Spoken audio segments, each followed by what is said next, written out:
Banyak perempuan Saudi itu bertato sekarang, banyak. Boleh nyetir taksi, boleh jualan, boleh belanja, boleh ke sana ke sini, sudah boleh.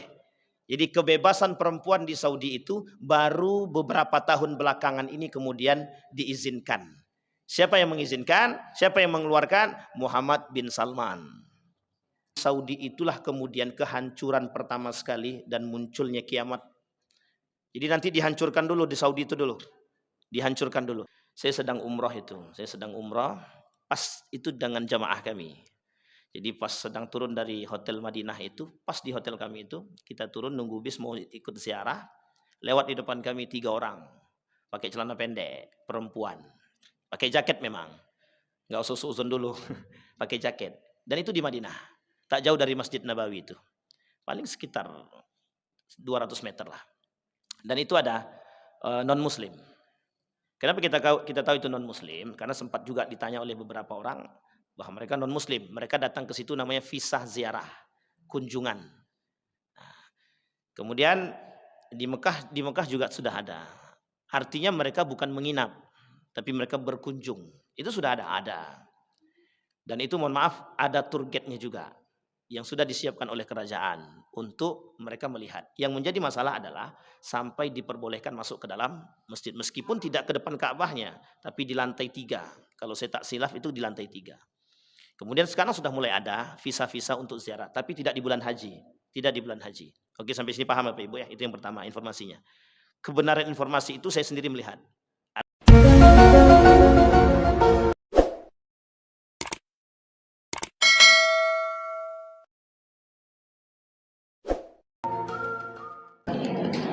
A'udzu billahi minasyaitonir rajim. Bismillahirrahmanirrahim. Assalamualaikum warahmatullahi wabarakatuh.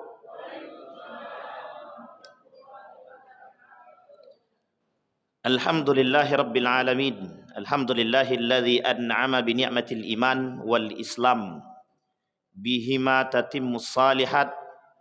Asyhadu an la ilaha illallah wahdahu la syarikalah. Wa asyhadu anna Muhammadan abduhu wa rasuluh la nabiyya ba'd. Puji syukur kehadirat Allah atas limpahan rahmat dengan mengucapkan alhamdulillahi rabbil alamin. Bersalawat kepada Nabi dengan mengucapkan Allahumma salli ala Muhammad wa ala ali Muhammad fil alamina innaka hamidum majid. Ya ayyuhan nasu taqu rabbakumul ladzi khalaqakum min nafsin wahidah wa khalaqa minha zawjaha wa batha minhuma rijalan katsiran wa nisaa wattaqullaha alladzi tasaaluna bihi wal arham innallaha kana 'alaikum raqiba.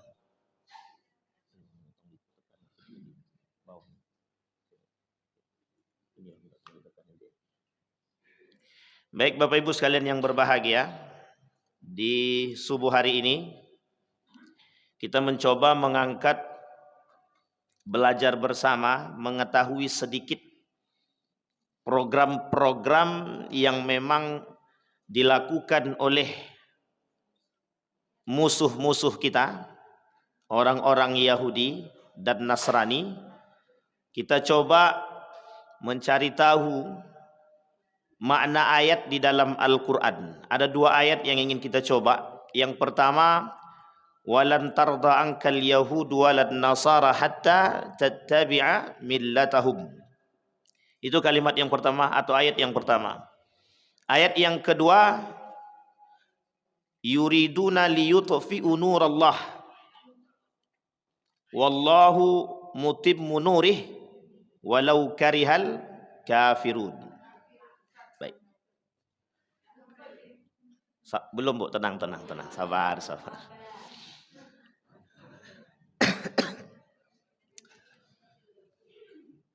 Yahudi, kalau kita bilang teman-teman kita, itu tak cocok ya. Yahudi itu punya proyek, Yahudi punya permainan, Yahudi juga punya kegiatan-kegiatan yang memang kegiatan-kegiatannya itu adalah sejalan dengan apa yang disampaikan oleh Allah di dalam Al-Quran. Ulangi sekali lagi. Jadi kita mau mencoba tahu, mencari tahu bagaimana proyek itu mereka terapkan ke kita sehingga kita bisa tahu apa yang mereka lakukan dan kita bisa selamat daripada itu. Karena memang mereka termasuk kelompok yang cukup sulit bagi kita untuk kita lawan kalau kita tidak paham. Salah satu di antara buku yang waktu itu populer, judul bukunya Connectivity Wars. Mereka membangun satu judul bukunya itu perang yang tidak berkesudahan. Jadi perang tidak ada sudah-sudahnya itu. Sekarang aja kita masih perang nih. Perang hawa nafsu. Antara sholat apa tak sholat, antara di rumah atau tak di rumah. Jadi ini masalah bagi kita. Nah disinilah kemudian perang-perang seperti ini yang kemudian kita angkat. Enggak bisa. Bentar. Ini apa masalah nih? Kalau tak bisa berarti tak bisa pakai itu gitu Pak. Dia smart view. Tidak ditemukan. Coba diulangi sekali lagi Bang.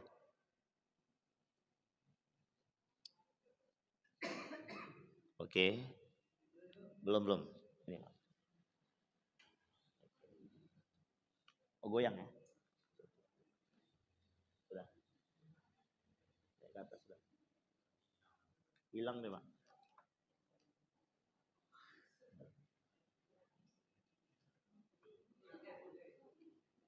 Oh, ini goyang-goyang ininya nih. Taruh di atasnya aja. Nggak nyampe.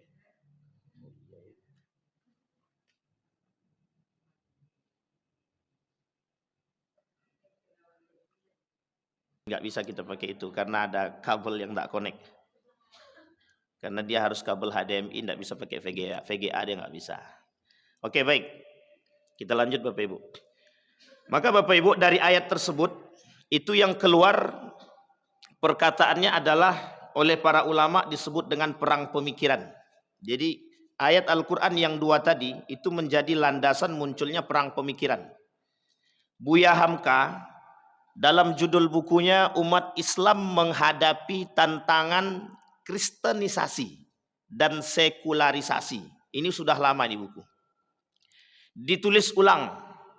Mengapa Buya Hamka kemudian menulis buku ini?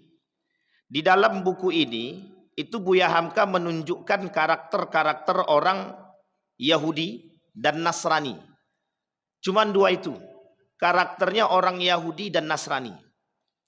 Buya Hamka tak menyebutkan karakter-karakter Muslim tak. Tapi mengapa ini begitu penting untuk disampaikan? Kata Buya Hamka dalam buku tersebut, karena bisa jadi orang-orang seperti ini punya strategi. Baik Bapak Ibu, sebenarnya dalam slide ini ada namanya, saya ingin angkat itu, ada seorang Louis yang ini berapa nih? Kalau begini 17, bukan. 10, 1, 7. Berarti berapa tuh? Berapa? 14. Kok 14? Dia X. X berapa X? 10. Tambah 1. 11. Tambah begini. 14. Jadi uji coba pagi hari.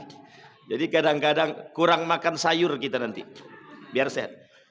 Louis adalah orang yang pertama menyerukan kepada kelompok-kelompoknya ketika Louis itu ditangkap.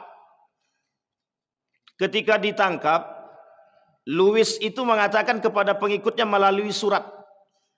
Apa kata Louis? Kita harus mencoba merubah strategi perang. Yang ini nanti boleh kita lihat dalam sejarah. Insya Allah terbukti kebenarannya. Kalau kita bermain dengan jihad atau berperang, kata Louis, itu mustahil. Ketika itu Louis tertawan oleh ketika itu Al-Mansuriyah. Ada namanya kerajaan yang dipimpin oleh keluarga Mansur yang disebut dengan Al-Mansuriyah. Jadi keturunan-keturunan Mansur. Dan musuhnya ketika itu adalah Prancis. Musuhnya ketika itu Prancis. Orang yang pertama dalam peradaban barat yang memunculkan ide untuk melawan Islam itu tidak dengan perang. Karena kalau dengan perang, kata Louis, aku saja tertawan, kata dia. Kalau udah raja yang tertawan, itu pengikutnya tidak bisa ngapa-ngapain. Makanya dalam perang itu, taktiknya adalah bunuh dulu pimpinannya, atau pegang dulu pimpinannya. Kalau udah pegang pimpinannya, yang ratusan ribu tadi tak perlu ikut perang. Cukup dengan satu orang terpegang, sudah selain ikut. Kalah tuh. Nah kemudian kata dia, ia menyerukan untuk melipat gandakan serbuan terhadap kaum muslimin dengan cara berperang dalam kepentingan, berperang dalam keinginan. Apa maksudnya berperang dalam kepentingan? Apa maksudnya berperang dalam keinginan? Bapak Ibu, tadi di ayat sudah kita bacakan. Yahudi itu kaum yang tidak akan pernah mau mengatakan bahwa kita ini lebih baik dari dia. Tidak akan pernah. Ada namanya Toto, penulis buku Yahudi berprestasi namanya. Dalam tulisan itu kata Pak Toto tadi, kami kaum Quraisy itu memang diberikan kelebihan. Kata Quraisy. Yahudi, Quraisy Yahudi. Kami diberikan kelebihan. Karena nenek-nenek moyang kalian itu pada hakikatnya bukan orang lain. Bukan Quraisy. Tapi lebih tepatnya Israel, kata dia. Jadi Bapak Ibu kalau tengok Israel sampai sekarang nggak akan mau damai dia, itu nggak akan mau. Nggak akan mau sampai kiamat, nggak akan mau dia. Karena mereka merasa Nabi Muhammad itu tidak cocok jadi nabi. Yang cocok jadi nabi itu dari kalangan mereka. Karena sampai dari awal sampai akhir, dari Nabi Ibrahim sampai sebelum Nabi Muhammad, itu semua golongan mereka. Itulah kemudian dendam kusumatnya nggak selesai-selesai. Sampai saat ini. Nabi Muhammad dianggap dari kaum kabilah Quraisy. Padahal jalurnya sampai ke Ibrahim. Sampai ke Nabi Ibrahim. Tidak terima. Mereka tak mau. Mau sekalipun sampai ke Nabi Ibrahim, mereka tidak mau. Bukan dari keturunan kami. Sehingga pada masa itu tidak ada nabi dari golongan mereka. Hanya ada orang soleh. Kemudian muncul satu generasi yang jadi nabi dari kabilah Quraisy. Nabi Muhammad sallallahu alaihi wasallam. Semenjak itu mereka tidak mau. Inilah orang-orang yang kemudian termasuk kaum Yahudi Quraisy, Bani Nadhr, Bani Tamim, dan beberapa kaum Yahudi yang lain yang di Madinah terkhusus. Kalau yang di Mekah itu Quraisy saja. Yahudi di Mekah tidak terlalu berkoar-koar. Karena mereka tahu posisi. Minoritas, tidak sanggup berbuat apa-apa. Di Mekah itu kaum Yahudi tahu. Yang paling kuat itu kaum Quraisy. Itu kabilah terkuat yang nggak bisa digeser sama sekali. Termasuklah kabilah dari keluarga baginda Nabi Muhammad SAW. Itu terkuat. Singkat cerita, karena mereka dari golongan yang terkuat, kaum Quraisy ini, kaum Yahudi di sana minoritas. Ini dengarin baik-baik nih, kaum Yahudi minoritas. Jadi mereka tidak berani membangun apapun. Mereka hanya berani underground. Jalur bawah tanah. Tapi di Madinah tidak. Mereka punya kekuatan untuk saling menghasut antara satu dan yang lain. Nabi datang ke Yasrib atau Madinah. Disitulah kemudian gesekan mulai. Tapi sebenarnya Bapak Ibu, itu termasuk pemicu bagi kaum Yahudi. Termasuk pemicu. Maka ketika mereka mendapatkan atau kedatangan seorang tamu yang agung mulia, ini bahasa lainnya begini. Nabi Muhammad itu disebut sebagai pendatang.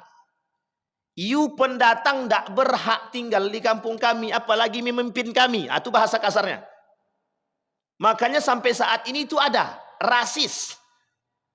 Ente bukan orang Riau, tak berhak jadi gubernur Riau. Ente bukan orang Riau, tak berhak jadi bupati. Tak berhak jadi wali kota. Ini muskilah. Nabi digitukan dan sudah pernah sering Nabi digitukan. Apa kata mereka? Dia bukan orang ahli Madinah. Dia tak berhak memimpin Madinah. Cuma waktu itu karena rata-rata orang Madinah sudah berislam. Sudah berislam. Mereka sudah mengenal Islam sebelum Nabi datang ke tempat itu. Bahkan mereka rela ke perbatasan untuk melihat atau untuk mendengar berita tentang Nabi. Sampai akhirnya mereka menerima kabar bahwa Nabi akan datang berhijrah ke Madinah. Oh, betapa senangnya. Disitulah kemudian gesekan mulai. Apa gesekannya? Orang pribumi Yasrib ketika itu merasa terusik. Padahal beliau juga Nabi tidak pernah mengusik orang.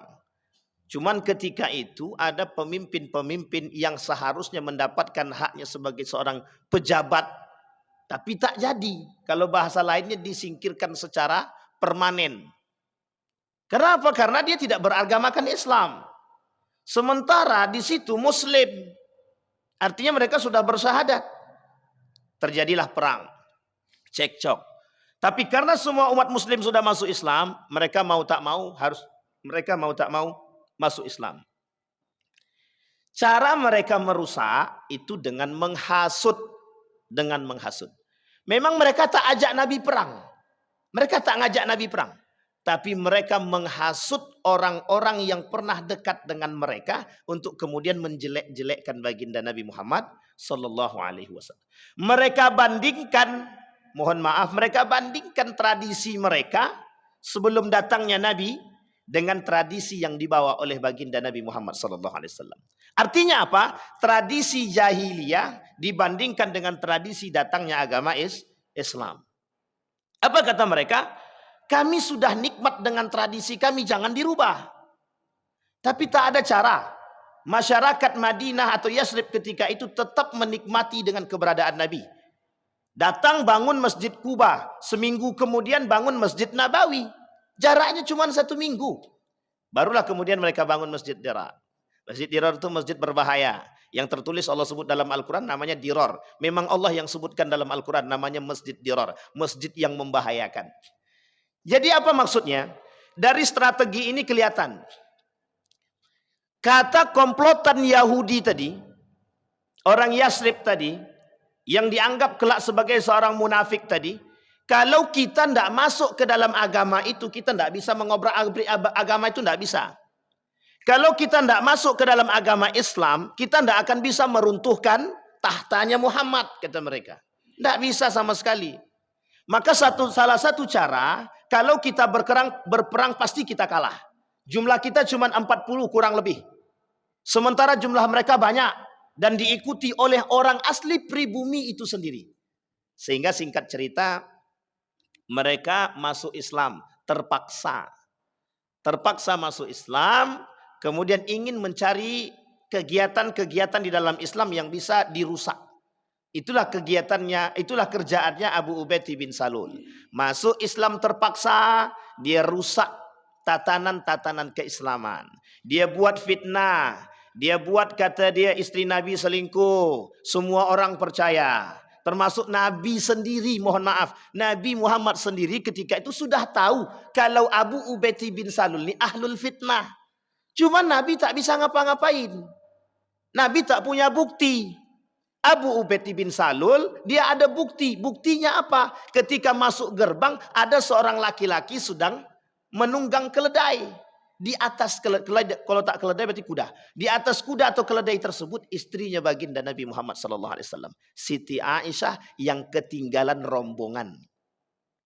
Turunlah surat An-Nur ayat 1 sampai 9. Tidak boleh kalian menghina, mencaci, memaki wanita-wanita solehah. Jadi ini khusus buat ibu-ibu. Turun surat An-Nisa ayat 1 sampai 9 untuk Siti Aisyah yang kemudian langsung disandarkan pada umumnya wanita yang solehah. Mulia atau tak mulia itu, Bu? Berarti ibu-ibu mulia. Tidak boleh, kata Allah. Lama tuh, Pak. Nabi menangis Siti Aisyah sampai tidak ada air mata lagi yang keluar. Cuman satu orang Pak yang buat isu. Siapa dia? Abu Ubaid bin Salul. Geger satu kota Madinah itu geger. Masa iya istri Nabi selingkuh? Masa iya istri Nabi selingkuh? Itu bahasanya. Abu Bakar memang tak percaya kepada berita. Umar bin Khattab tak percaya kepada berita. Tak punya bukti. Ini penting nih Bapak Ibu. Jadi bukti ini penting untuk menunjukkan kesalahan atau ketidakbersalahan kita. Kemudian singkat cerita, turun surat tadi, kemudian kata Abu Bakar, wahai Aisyah anakku, berterima kasihlah kepada Rasulullah Sallallahu Alaihi Wasallam. Dengan lantang Siti Aisyah mengatakan, aku tidak mau berterima kasih kepada Nabi Muhammad. Ini bahasa lainnya agak egois sedikit. Tapi betul, apa kata dia? Yang membebaskanku bukan Nabi Muhammad, yang membebaskanku adalah Allah Subhanahu wa taala. Aku bersyukur kepada Allah. Di situ kemudian terlihat betapa tingginya keimanan Siti Aisyah. Singkat cerita Bapak Ibu, terjadilah kemudian turunlah ayat tadi, damailah kembali. Nabi sudah mulai sakit hati, sudah mulai tahu karakternya Abu Ubaid bin Salul. Sekarang Bapak Ibu muncul Abu Ubaid ibn Salul yang lain. Tapi yang paling unik Bapak Ibu, itu dari golongan Yahudi yang terpaksa masuk Islam. Nah sekarang Bapak Ibu, Louis itu ingin membuat seperti itu. Dia tak sanggup berperang karena dia sudah tertawan oleh Mansuriyah. Sekarang bagaimana caranya ketika sudah tertawan oleh Mansuriyah? Caranya adalah kita harus jihad dalam dunia pemikiran. Inilah yang disebut dengan perang pemikiran. Apa maksud daripada perang pemikiran tadi? Itu bukan perang otak, bukan. Bukan hanya sekedar perang, bukan perang otak saja. Caranya adalah semua yang disukai oleh umat muslim, mereka akan berbuat di situ. Semua yang bisa mempengaruhi umat muslim dia akan masuk di situ. Semua yang bisa menjadi kekuatan umat muslim dia masuk di situ. Kita ambil contoh, budaya. Dia masuk. Yang kedua, sejarah. Dia masuk. Pendidikan, dia masuk. Ekonomi, dia masuk. Makanan, dia masuk. Kesehatan, dia ikut. Jadi lewat situ dulu. Tidak langsung diperangi, tak. Tapi butuh waktu, berapa tahun? Hampir 1 abad. Lamanya perintah dari Louis yang sudah tidak hidup lagi, tapi masih bertahan. Dengan mendirikan kampus-kampus ternama. Yang bertujuan untuk mempelajari studi Islam. Apa itu studi Islam? Belajar tentang keislaman. Tapi di mana belajarnya? Bukan di Mekah, Madinah, Maroko dan lain sebagainya. Tapi belajarnya di Eropa. Sampai sini paham Bapak Ibu ya? Baik, singkat kita putus. Yang kedua yang ingin kita gambarkan Turki Utsmani. Ketika masa sebelum Turki Utsmani mereka tak punya kekuatan apapun. Sama sekali tidak punya kekuatan apapun. Bahkan Eropa tunduk, Andalusia ini dalam sejarah. Andalusia tunduk sekali. Mereka tak berani berbuat apa-apa. Karena memang Andalusia itu satu kerajaan yang besar. Dari garis keturunan Umayyah. Percikan daripada daulah atau dinasti Umayyah. Dulu ada nama Muawiyah, Yazid bin Muawiyah, kemudian turun ke anaknya, kemudian turun ke cucunya dan lain sebagainya, sampai kemudian turun kepada pamannya atau sepupu jauh daripada Muawiyah. Singkat cerita terputus, habis terputus kemudian barulah kembali muncul Abdullah bin Zubair. Setelah muncul Abdullah bin Zubair, muncul kemudian dinasti Umayyah yang baru. Artinya sempat terjadi kevakuman dinasti Umayyah. Nah, di sini Bapak Ibu pergeserannya sudah mulai kelihatan. Dari yang tadinya politiknya musyawarah berubah menjadi monarki. Dari musyawarah menjadi monarki. Jadi gini Bapak Ibu, yang perlu kita pahami, ini jalur politik sedikit tak apa-apa pagi-pagi. Jadi Bapak Ibu dulu kan sistemnya musyawarah. Kita pilih pemimpin itu dengan musyawarah bersama. Tapi kemudian pasca Muawiyah itu ada sedikit ketakutan dan rasa cinta terhadap keluarga.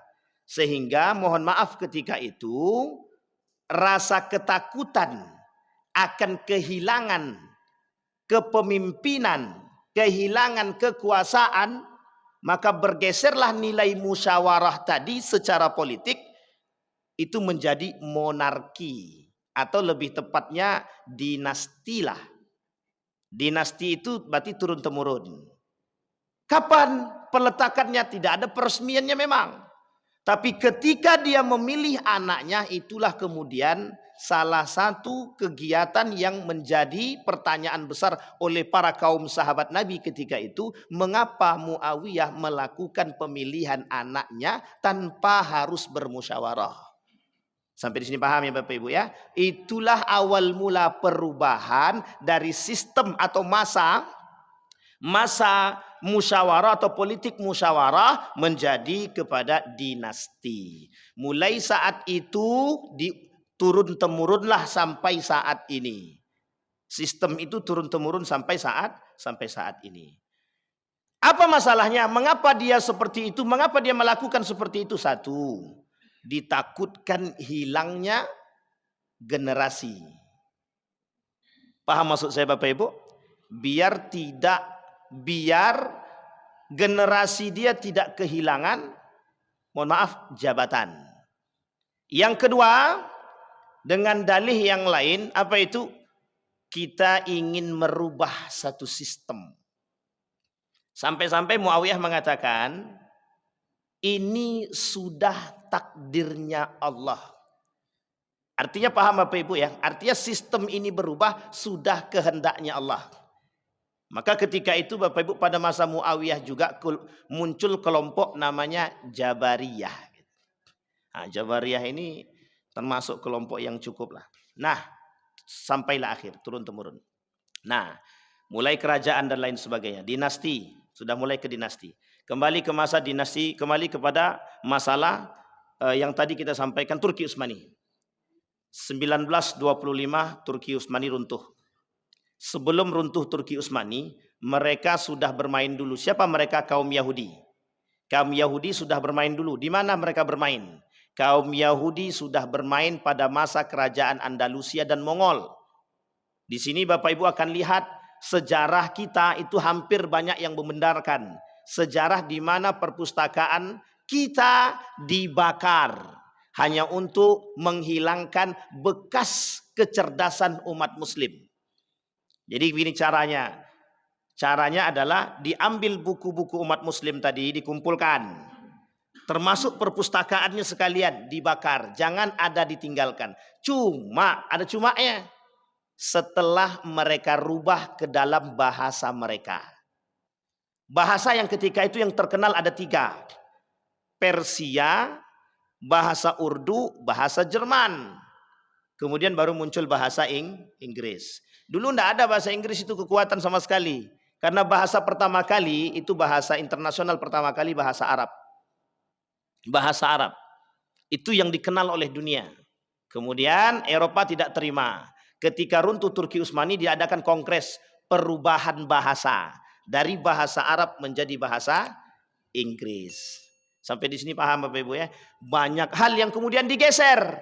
Ini belum masuk pada masa perubahan tadi. Tapi masih dalam sistem pelan-pelan merubah. Digeser satu-satu. Di Eropa, Andalusia sudah runtuh. Karena Andalusia sudah runtuh, diperkuat dengan runtuhnya Turki Utsmani. Mulai digeser semua. Di Eropa tidak boleh ada yang namanya belajar bahasa Arab. Tak boleh. Tidak boleh ada namanya belajar agama. Tidak boleh membaca Al-Quran. Terang-terangan tidak boleh. Tidak boleh. Pokoknya perintahnya asal ada yang nampak berkerudung, bunuh. Asal ada yang nampak baca Quran, tangkap, penjarakan.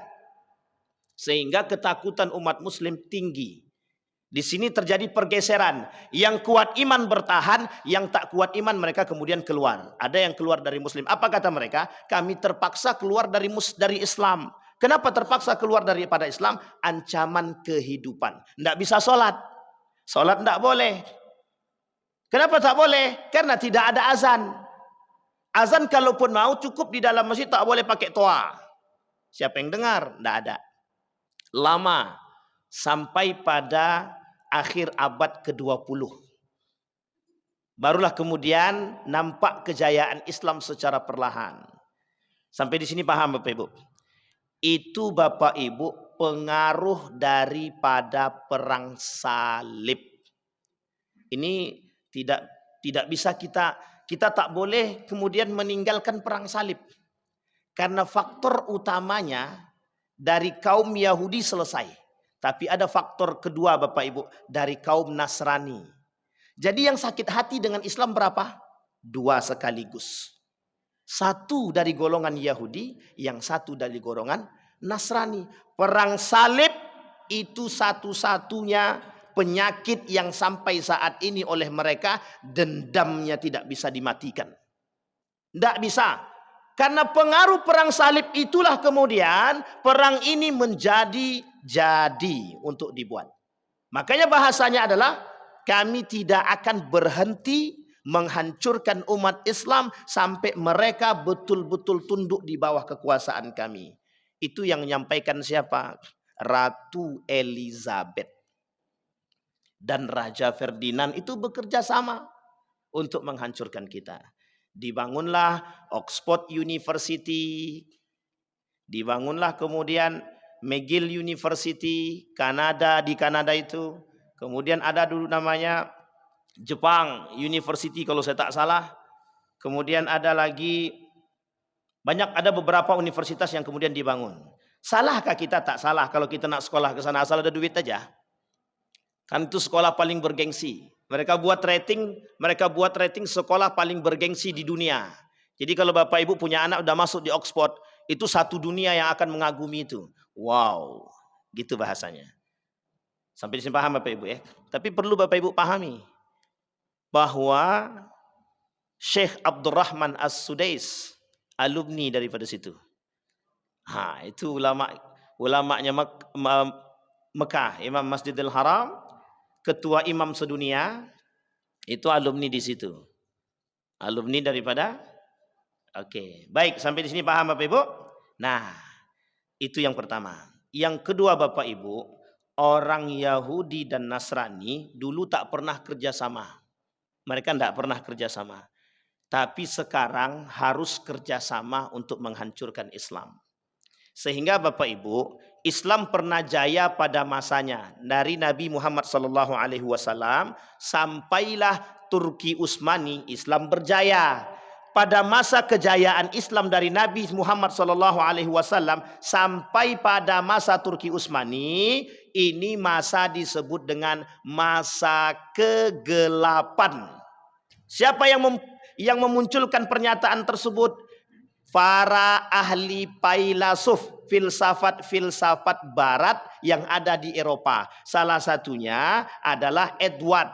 Edward itu kata tidak ada yang namanya peradaban Islam. Yang ada itu peradaban Yunani. Jadi mereka kemudian menghapus peradaban barat. Tujuannya satu saja, biar kita nggak ngerti. Biar kita nggak tahu sejarah Islam itu. Dari situlah kemudian mohon maaf ada namanya Samuel Huntington. Pokok itulah namanya agak susah sedikit. Pokoknya nama orang barat ini susah, tidak ada yang mudah-mudah. Mereka mengaburkan peradaban Islam tadi. Peradaban Islam tadi mereka sebut dengan Dark Age. Masa kegelapan bagi mereka. Mereka hapus. Sejarah sudah mereka hapus. Perpustakaan sudah mereka hapus. Jadi tidak ada yang tahu. Mohon maaf, zaman dulu orang tua-tua dulu itu tahunya sejarah masuknya Islam ke Indonesia pada abad ke-15 ke atas. Sejarah masuknya Islam ke Nusantara dilakukan penelitian oleh beberapa, termasuk salah satunya dalam Rihlah Ibnu Batutah itu menunjukkan banyak sekali. Termasuk Azumardi Azra menuliskan dalam tulisan bukunya, itu orang Indonesia yang sudah mempresentasikan hasil penelitiannya itu di luar. Apa kata beliau? Itu sebenarnya sudah ada jejak masuknya Islam ke Indonesia. Waktu itu namanya Nusantara. Nusantara itu bahasa lainnya adalah Jawi. Ini bukan Kobau. Nah, bukan kerbau. Jawi itu artinya Nusantara. Nusantara atau Melayu. Jadi Melayu itu Nusantara. Sampai di sini paham Bapak Ibu? Di mana itu bahasanya dulu? Jawi namanya. Dan itu Nusantara. Disinilah kemudian Bapak Ibu oleh Azumardi Azra merujuk kepada Rihla Ibnu Batutah tadi. Dan itu sudah ada. Kelak ada yang mengatakan Ibnu Battuta itu Marco Polo dan lain sebagainya. Tapi belum terbukti sampai saat ini. Singkat cerita Bapak Ibu, singkat cerita bahwa kemudian kata Zumardi Azra, itu Islam pernah masuk ke Indonesia, maaf ke Nusantara, itu bukan pada abad ke-15 ke atas. Bukan.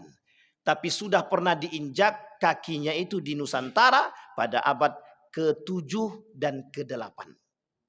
Wah itu jauh Bapak Ibu. Pergeserannya jauh. Antara 7 dan 8 aja udah cukup jauh. Apalagi ke 15. Apa tujuan pengaburan demikian? Ada tujuannya. Bukan tak ada, ada tujuannya.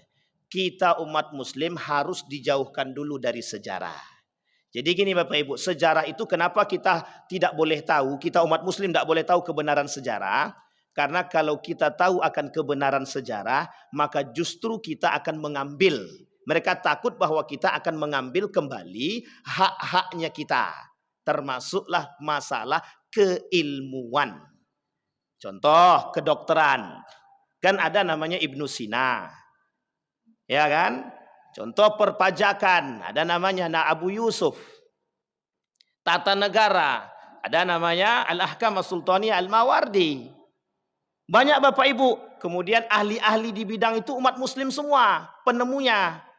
Mereka datang dulu ke sono, mereka pelajari, balik mereka ke kampung mereka termasuk ke Jerman itu, mereka rubah dulu bahasanya. Setelah mereka rubah bahasanya, nanti baru kemudian perubahan bahasa, baru kemudian perubahan nilai.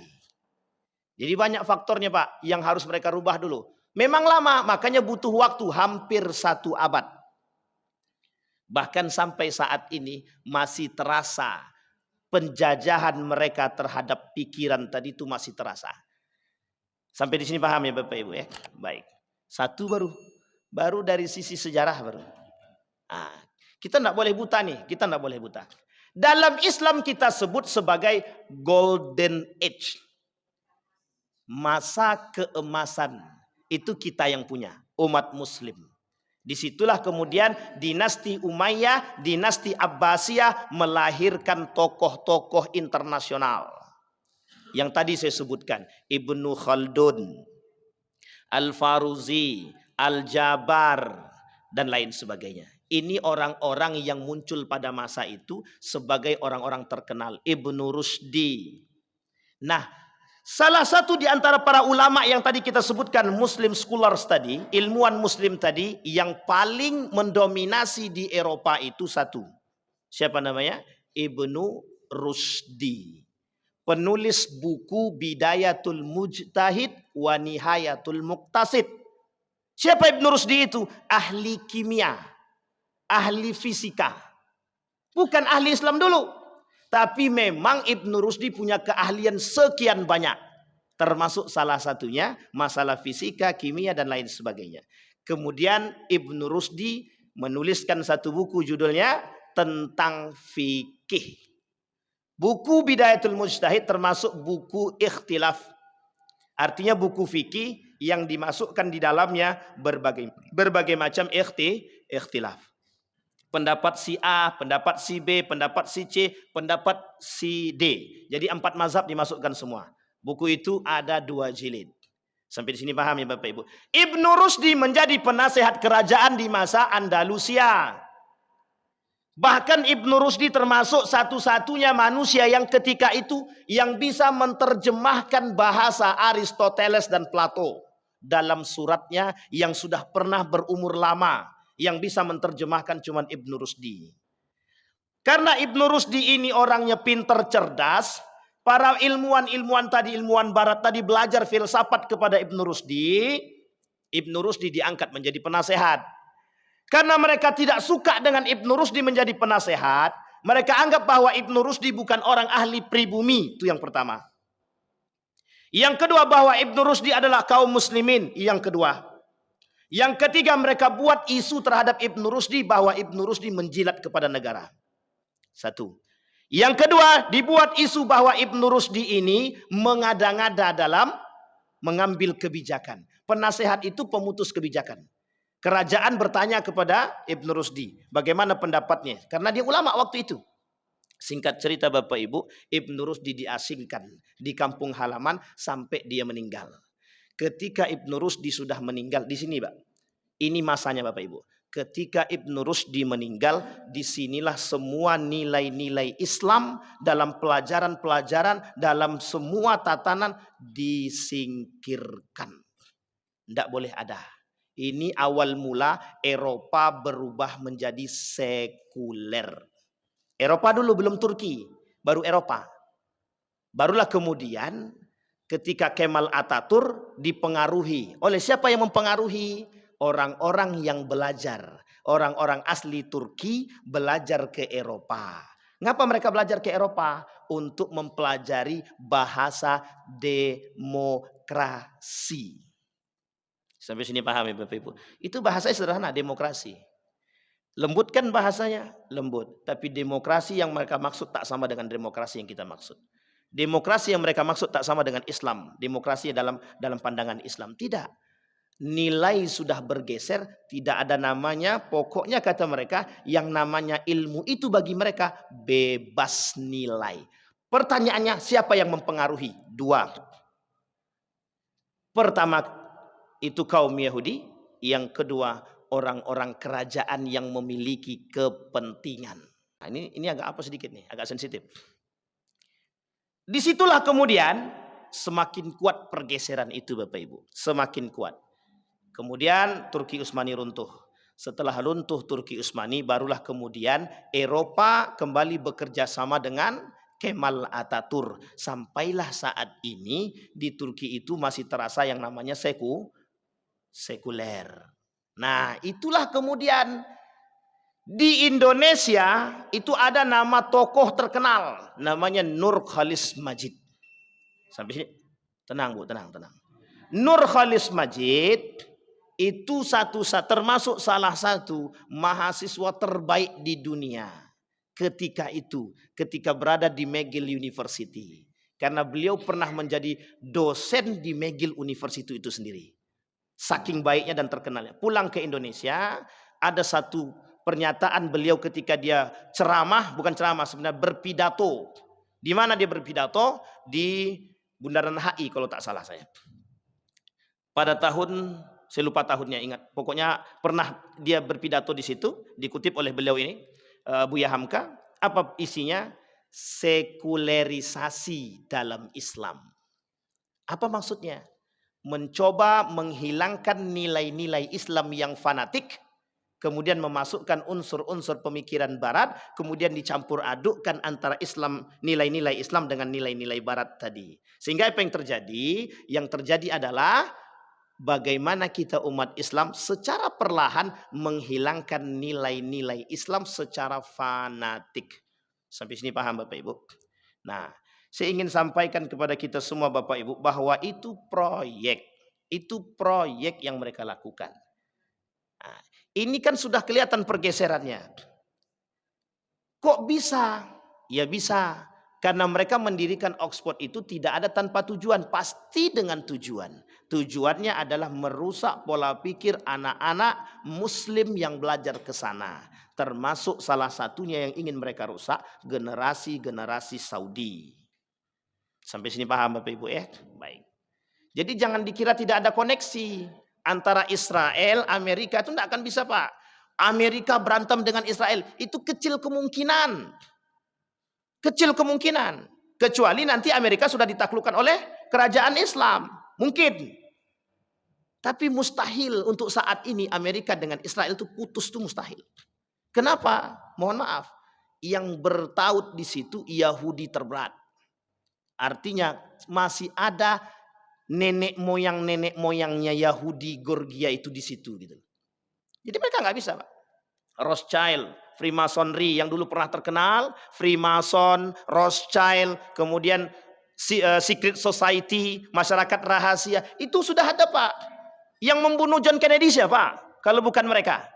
John Kennedy datang ke Indonesia pinjam uang kepada Soekarno. Balik dari situ naik mobil dijemput oleh ajudannya, supirnya. Ketika dijemput oleh supirnya akan terjadi pertemuan. Di tengah perjalanan tidak tahu lagi. Sampai saat itu tidak balik-balik lagi. Itu John Kennedy. Datang ke Indonesia, bertemu Soekarno, cuman mau pinjam duit. Ingin melepas diri dari kaum tersebut. Termasuk salah satunya ketika itu Barack Obama. Makanya Barack Obama disingkirkan dulu. Siapa yang nggak mau kerjasama dengan orang-orang Yahudi, singkirkan. Yang di sana. Dulu Bapak Ibu ada namanya Thomas Piketty. Thomas Piketty itu seorang penulis sistem ekonomi yang ingin merubah sistem kapitalis, liberalis kapitalis itu menjadi sistem ekonomi yang cukup baik. Dia mengadopsi daripada sebagian sistem zakat dan pajak secara Islam dalam teori itu. Kita kebetulan punya bukunya itu. Itu digeser Pak, dibunuh orang itu. Hendak dibunuh. Kemudian sistem itu tidak dipakai lagi. Sampai di sini paham Bapak Ibu? Ini pergeseran. Nah, apa yang kemudian menjadi paling berbahaya bagi kita? Ini mereka membuat sistem untuk menghancurkan kita itu dari dulu Pak. 1 abad lamanya mereka menstruktur itu untuk menghancurkan kita, umat muslim. Kenapa? Karena bagi mereka Islam itu akan berkembang, akan bangkit kembali. Bayangkan Bapak Ibu, mohon maaf. Mereka sudah paham bahwa Islam akan bangkit lagi. Itu jauh hari Pak. Tahun 1800, seorang pendeta itu sudah tahu bahwa Islam itu akan bangkit kembali. 1800. Seorang Paulus sudah mengatakan dalam bukunya bahwa Islam bakal bangkit kembali. Ketakutan mereka terhadap kebangkitan Islam menjadi. Tak mau mereka tak terima. Karena kalau menurut mereka, kalau Islam yang berjaya, itu mereka berpandangan bahwa nilai-nilai agama yang lain tergeser. Padahal tak begitu juga. Tapi boleh lihat saat ini, semakin banyak yang benci terhadap Islam, semakin banyak yang masuk ke Islam. Muncul Islamophobia. Nah, ini harus Bapak Ibu ingat Islamophobia ini. Nah, musuh kita saat ini itu disebut dengan Islamophobia.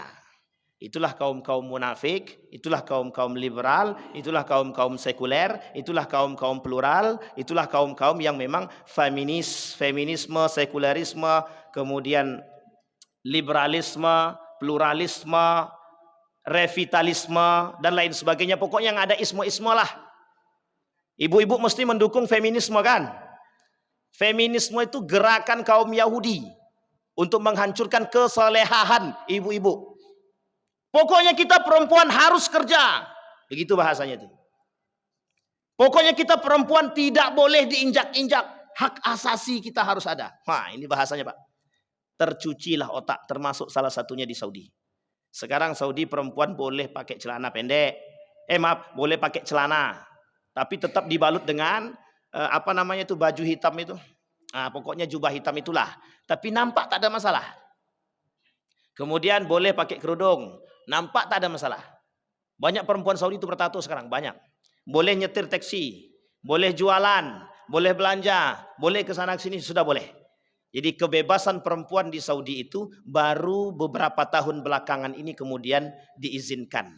Siapa yang mengizinkan? Siapa yang mengeluarkan? Muhammad bin Salman. Jadi ketujuan Muhammad bin Salman adalah bagaimana caranya Saudi ini bisa, bisa agak sedikit lebih moderat. Jadi kenapa harus lebih moderat? Karena selama ini mereka melihat Saudi ini terlalu tertutup. Nah, itulah bahasanya. Tidak boleh sentuhan, tidak boleh ini, tidak boleh musik, tidak boleh itu dan lain sebagainya. Tidak boleh foto, tidak boleh itu. Pokoknya banyaklah larangannya. Sehingga larangan itu membuat mereka terkungkung kalau bahasa kita saat ini. Jadi merasa seperti terpenjara begitu. Tapi sebenarnya bukan itu Bapak Ibu. Sebenarnya bukan itu. Kelak di Saudi itulah kemudian kehancuran pertama sekali dan munculnya kiamat. Jadi nanti dihancurkan dulu di Saudi itu dulu. Dihancurkan dulu. Nah, salah satunya, mohon maaf, kenapa Israel tak langsung menyerang Saudi? Tidak bisa, Bu. Saudi, Mekah, Madinah itu punya umat muslim. Bukan punya Saudi. Saudi cuma menjaga. Makanya bahasanya di situ disebut dengan khadimul haramain. Tahu Bapak Ibu maksud khadimul haramain? Pelayan dua tanah suci, Mekah Madinah. Siapa yang punya? Umat muslim. Kalau mereka menghancurkan itu terlebih dahulu secara langsung dengan tangan mereka sendiri, mereka yang akan habis. Lawannya umat muslim seluruh dunia. Tapi sekarang cara menghancurkannya perlahan dari tangan mereka sendiri. Sama dengan keadaan kita saat ini. Bagaimana cara menghancurkan Islam? Dengan membuat umat muslim itu anti dulu dengan Islam itu sendiri. Apa maksudnya? Mereka bangun dunia-dunia pemikiran seperti ini. Itu Bapak Ibu. Terstruktur, sangat rapi, sangat bagus sekali. Hampir kita setengah abad kita tak menyadari itu. Lama atau tak lama?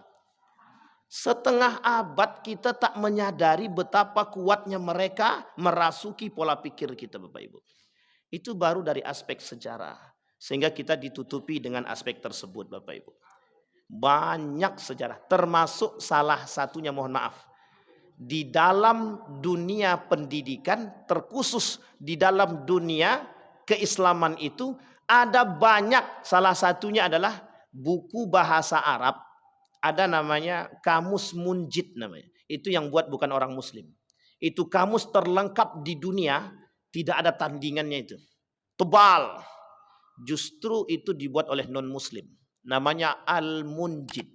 Yang paling unik lagi kalau Bapak Ibu rajin meneliti, itu kalimat Allah dan Muhammad itu mereka tidak gambarkan dengan gambar yang baik. Justru mereka sebut seorang makhluk. Begitu bahasanya. Dalam bahasa Arab tersebut al-makhluk kata dia. Itu dalam Munjid.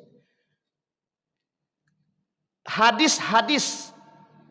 Ada namanya indeksasi hadis namanya. Itu yang buat bukan kita umat muslim. Yang buat justru dari mereka. Tapi dipakai oleh siapa? Oleh umat muslim yang buat orang-orang orientalis. Berat atau tak berat musuh kita sekarang? Nah, jadi kalau seandainya cuma pergeseran nilai agama atau mohon maaf bukan pergeseran saja atau mungkin ada kebijakan-kebijakan yang mohon maaf menurut kita adalah menghilangkan nilai agama di perguruan-perguruan tinggi, di sekolah-sekolah, dalam dunia pendidikan, itu bagian daripada itu. Sampai di sini paham Bapak Ibu? Sudah terasa kira-kira? Nah, nanti di akhir pertemuan kalau sudah selesai sesi perang pemikiran ini, kita sampaikan bagaimana caranya biar kita selamat daripada perang itu. Yang penting itu sebenarnya. Yang penting bagaimana kita selamat. Tapi kita harus tahu dulu model-modelnya. Insya Allah nanti kita sampaikan modelnya paling tidak ada 4 kategori. Ada 4 model strategi yang mereka lakukan. Dan ini kita harus tahu. Termasuk itu berada di dalam lingkup keluarga kita sendiri. Bapak-bapak tidak susah kali mengajak anakku sholat. Susah kali ngajak istriku sholat. Ah, ini berat Pak. Dalam rumah tangga saja begitu. Adik dah sholat dek, kata suaminya. Belum lagi bang. Kenapa dek lalai-lalai? Tidak ada bang, ini cuma sedang masak nih ya. Tapi sambil masak sambil dengar musik. Sambil tarik nari-nari. Nah, di sini ini yang paling poin penting. Yang poin penting itu di sini Bapak Ibu. Jadi pergeserannya terasa sedikit demi sedikit. Dulu orang mendengarkan azan itu senang. Karena memang begitu bahasanya dalam Al-Quran.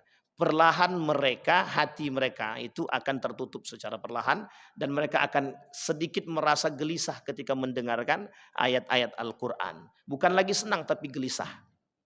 Hati mereka sudah tak nyaman dengan keberadaan nilai-nilai Islam tersebut.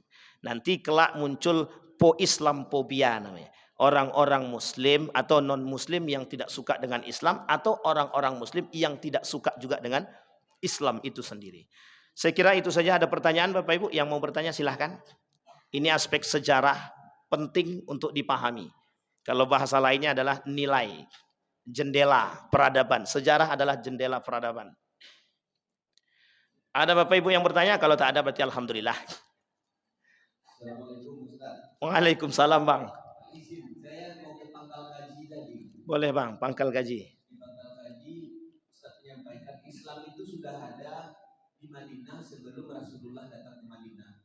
Betul. Saya baru dapat pengetahuan. Pertanyaannya, siapa yang membawa Islam ke Madinah sebelum Rasulullah? Baik. Jadi sebelum Nabi hijrah ke Madinah, itu orang-orang Madinah itu sudah mengenal Islam dan sebagian dari mereka sudah masuk Islam. Maksudnya adalah mereka sudah mengenal Islam tapi mereka sudah mengenal Islam, mereka sudah masuk Islam, sebagian belum seluruhnya. Dari mana mereka mengenal Islam? Perdagangan. Dari jalur perdagangan. Jadi dulu Bapak Ibu, kenapa Mekah ketika Nabi hijrah ke Yasrib, itu Mekah sudah mulai ketakutan itu. Kenapa mereka ketakutan? Karena pasokan-pasokan dari Madinah tidak akan keluar, tidak akan masuk ke sana. Dan mereka punya gengsi. Orang-orang Mekah itu punya gengsi. Kami tidak akan menerima orang-orang Madinah yang datang ke sini karena mereka mesti Muslim. Sehingga mohon maaf Bapak Ibu, ketika itu berpindahlah dari Madinah, jalur perdagangannya keluar. Dari Mekah juga keluar.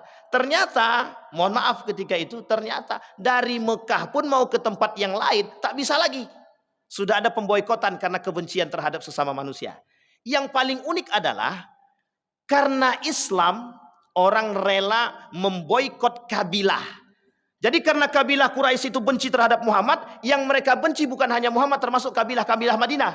Kabilah-kabilah di Madinah punya kekuatan di sekitar Mekah sehingga mereka mampu memboikot. Itu terjadi. Nah, jadi mereka mengenal Islam itu ketika dalam jalur perdagangan. Nabi pernah mengutus orang-orang Muslim yang ada di Mekah untuk pergi ke Madinah. Bahkan pernah mereka sampai ke Madinah untuk menyebarkan Islam. Meskipun tidak terlalu vulgar. Di perbatasan Madinah Mekah itu ada satu tempat perkumpulan khusus. Disitulah bertemunya orang-orang Muslim Madinah dengan orang-orang Muslim Mekah. Perbedaannya apa? Tak ada, sama semua. Hanya saja ketika itu belum ada namanya syariat. Nanti ketika Nabi muncul, Nabi keluar dari Mekah ke Madinah, muncullah syariat-syariat yang kemudian di Madinah. Makanya disebut dengan ayat-ayat yang berkenaan tentang hukum dan syariat itu munculnya di Madinah. Contoh riba, contoh khamar. Ada contoh yang lain? Ada. Contoh yang lain itu seperti hukum-hukum jinayat. Itu juga munculnya di sana, di Madinah, bukan di Mekah. Tapi kalau kaitan ayat-ayatnya dengan tentang tauhid, itu di Mekah. Turunnya di Mekah. Meskipun tidak semuanya di Mekah dan di Madinah, ada yang di Persia. Cuma diambil garis umum oleh para ulama, dua tempat turunnya, di Mekah dan di Madinah. Disebut dengan Madani atau Makki. Makki turun di Madinah, dia turun di Mekah, tapi untuk seluruh umat Muslim. Yang di Madinah turun di Madinah untuk semua umat Muslim juga. Baik yang Mekah, Madinah, Persia, Mesir dan lain sebagainya wajib boleh mendengarkan itu. Artinya turunnya ayat itu untuk semua umat Muslim, hanya saja tempatnya saja yang berbeda. Di Persia sama untuk semuanya. Di Aqsa sama. Di Aqsa juga sama. Ada turun ayat di sana. Ada, tapi hanya 1-2 saja. Tidak banyak. Nah, tidak ada perbedaan Islam di sana, di Mekah dan di Madinah. Hanya saja Nabi datang ke Madinah atau ke Yasrib membangun kekuatan. Untuk kelak kemudian bisa mengambil kota Madinah atau lebih tepatnya Masjidil Haram. Karena kalau Nabi tak ambil Masjidil Haram, sampai saat ini kita tak akan merasakan nikmatnya datang ke tanah suci, Pak. Tidak akan terasa. Kenapa demikian? Kiblat kita di situ. Memang ketika itu kita belum kita menghadap ke sana. Ketika di Mekah orang sholat, sholatnya menghadap Ka'bah. Ka'bah itu ketika itu masih dipegang oleh kaum Quraisy. Harus kita akui.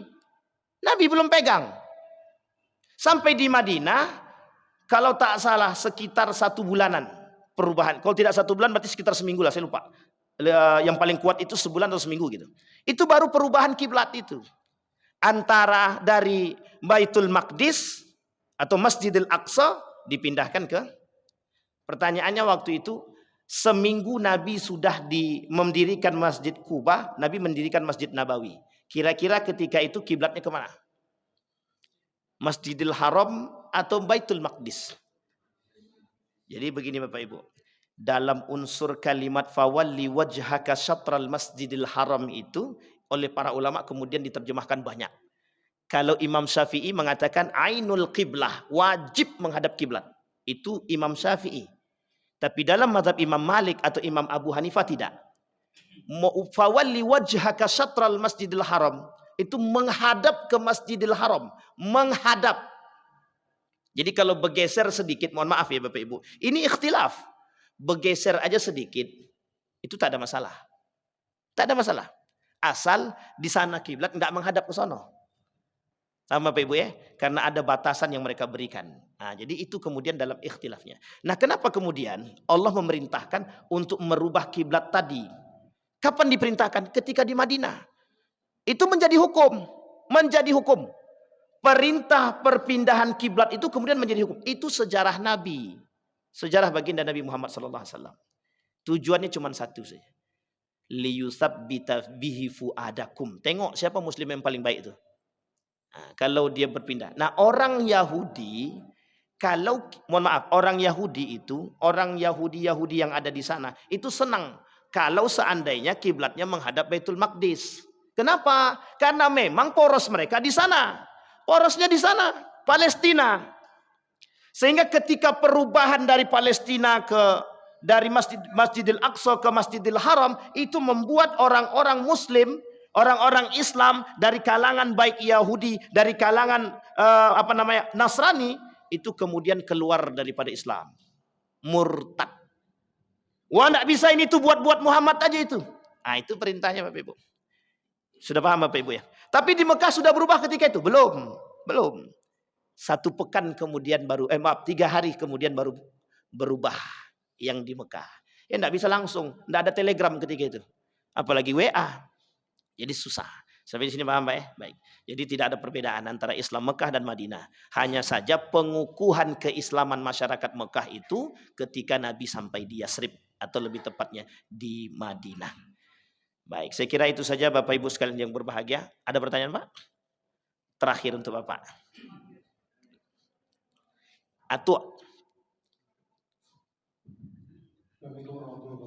Waalaikumsalam warahmatullahi wabarakatuh. Ini wacana atau informasi, saya juga masih ragu bahwa ada katanya non muslim yang berada di Mekah, sehingga ada berita apabila itu benar, warga Indonesia yang ingin ke sana akan diberi boykot. Mohon informasi Ustaz. Maksudnya warga Indonesia di boykot itu? Tidak boleh ke Mekah lagi. Kalau ada non muslim yang dari Indonesia masuk ke Mekah. Oke. Baik. Ini sudah pernah kita bahas dulu di waktu saya bersama teman-teman di Mekah itu. Jadi gini Bapak Ibu, saya sedang umrah pas itu dengan jamaah kami.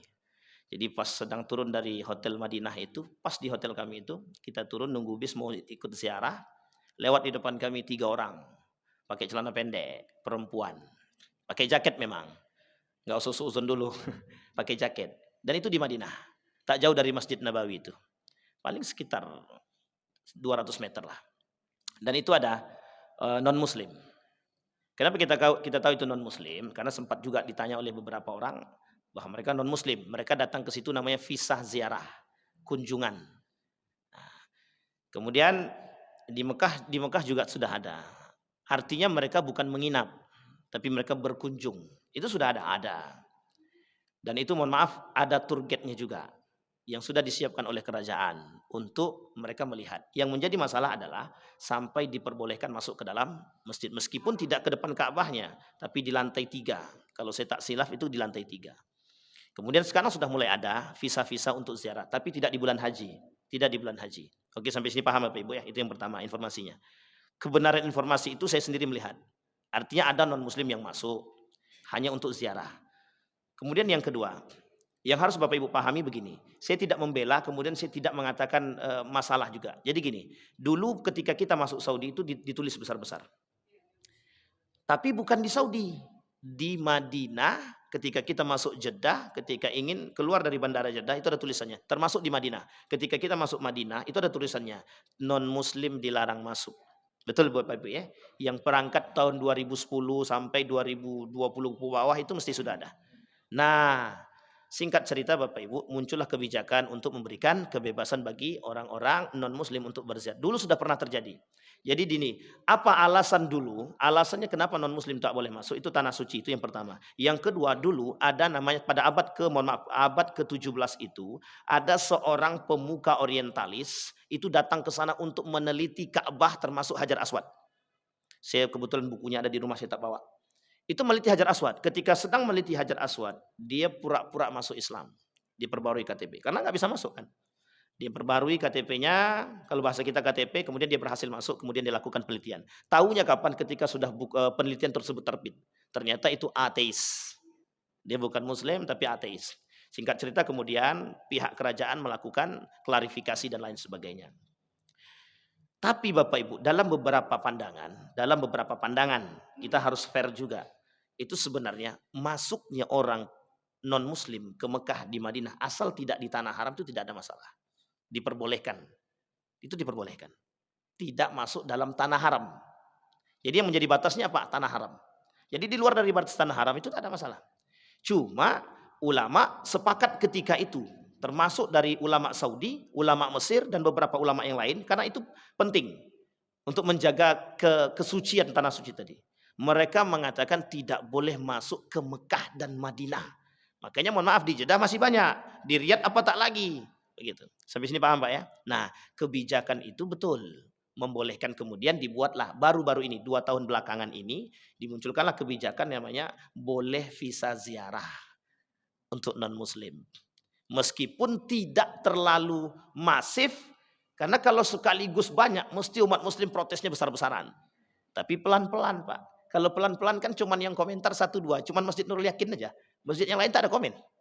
Biasa-biasa saja. Disinilah Bapak Ibu mohon maaf. Mohon maaf betul. Nilai itu kemudian dirubah pelan-pelan. Apa alasannya? Hanya sebatas ziarah. Satu. Yang kedua Bapak Ibu, tanah suci Mekah Madinah dianggap dianggap salah satu peninggalan sejarah terbesar di dunia. Artinya apa? Satu keinginan Muhammad ibn Salman itu. Satu keinginan besar dia. Apa itu? Menjadikan Saudi itu tempat wisata terbesar di dunia. Sampai sini paham Bapak Ibu maksud saya? Kalau bahasanya wisata, kira-kira orang lain boleh masuk apa tidak? Makanya dibukalah untuk mancanegara. Begitu Bapak Ibu. Yang menjadi bahaya apa? Yang menjadi bahaya adalah umat muslim bercampur dengan pola pikirnya. Habis sudah. Kita ambil contoh nggak usah jauh-jauh di Bali. Di Bali kan sudah Bapak Ibu sudah tahu. Ada di Bali itu satu tempat yang memang dibatasi itu. Yang boleh masuk hanya orang-orang yang tidak berbusana sama sekali. Itu ada. Kami sampai itu, tapi tak masuk. Jangan salah pikir. Kalau disuruh masuk tak ada yang tak mau. Berat tuh Pak, cobaannya itu imannya di sini. Kata kawan saya, yuk kita pergi. Saya tunjukkan satu tempat. Ada satu tempat, di situ tertulis yang boleh masuk hanya orang-orang yang tanpa busana sehelai benang pun. Nah, itu Mas. Jangan berpikir bahwa besok mau ke sana Bapak Ibu ya. Enggak usah, cukup. Kita ke Mekah Madinah saja. Saya kira itu saja tuh. Mudah-mudahan bermanfaat bagi kita semua. Kita berdoa kepada Allah. A'udzubillahi minasyaitonirrajim. Bismillahirrahmanirrahim. Alhamdulillahirabbil alamin. Hamdas syakirin, hamdan na'imin, hamdan yuwafi ni'amahu wa yukafi'u mazidah. Ya Rabbana lakal hamdu kama yanbaghi li jalali wajhikal karim wa azim sultanik. Allahumma salli ala Muhammad wa ala ali Muhammad fil alamin innaka Hamidum Majid. Allahumma ij'al tajammu'an marhumah waj'al tafarruqana min ba'dihi tafarruqan ma'sumah. Allahumma faqihna fid din wa 'allimna ta'wil. Allahumma inna nas'aluka ilman nafi'ah wa rizqan wasi'ah wa shifaa'an min kulli da'in wa saqam. Allahumma jannibna min munkaratil akhlaq. Allahumma dammiril yahud. Allahumma dammiril yahud. Allahumma ahlikil kafarata wal mubtadi'ata wal musyrikin a'da'aka a'da'ad-din. Allahumma a'idna ala dzikrika wa syukrika wa husna ibadatik. Allahumma ja'al ahlana min ahlil Qur'an waj'al ahillatana min ahlil Qur'an alladzina nahnu khasatuka wa ahluki ya arhamar rahimin. Rabbana atina fid dunya hasanah wa fil akhirati hasanah wa qina azabannar walhamdulillahi rabbil alamin. Assalamualaikum warahmatullahi wabarakatuh.